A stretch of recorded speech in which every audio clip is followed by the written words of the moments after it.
Ал балалар, келесі біздің әрпіміз ол ың дыбысы.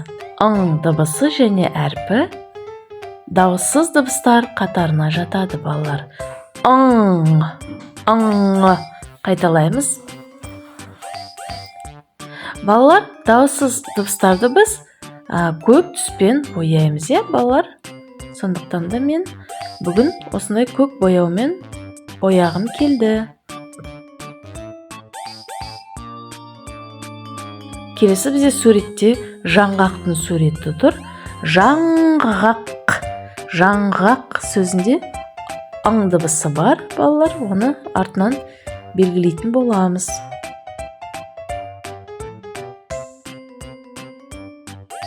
Мынау ашылған жаңғақ. Ішін мен сары түспен боядым. Бұл грек жаңғағы, балалар. Дәмі өте тамаша және өте пайдалы, балалар.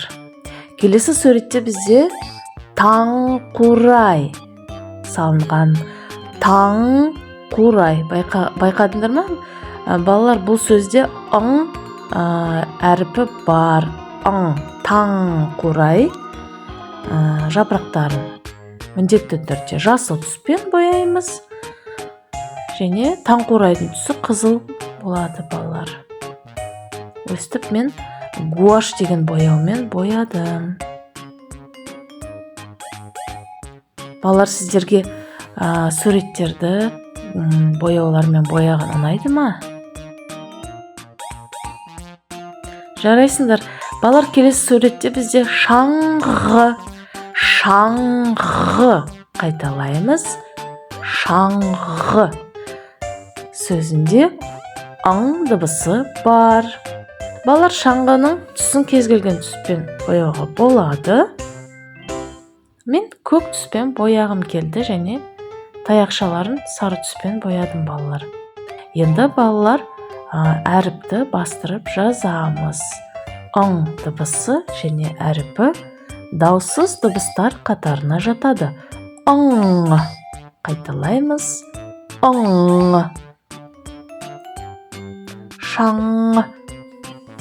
Шаңғы. Жаңғақ. Таң. Таңқурай деген сөздер өте көп. Ыңы дыбысы бар сөздер көп. Таңқурай. Ың дыбысы бізде сөздің бас жағында тұр, сондықтан бірінші домалақты біз боядық. Шаңғы. Ың дыбысы ортасында. Ортасын боядық. Және жаңғақ. Мінекей, болды. Бар болғаны осы. Тамаша, балалар. Келесі видеоларда кездесеміз. Сау болыңыздар.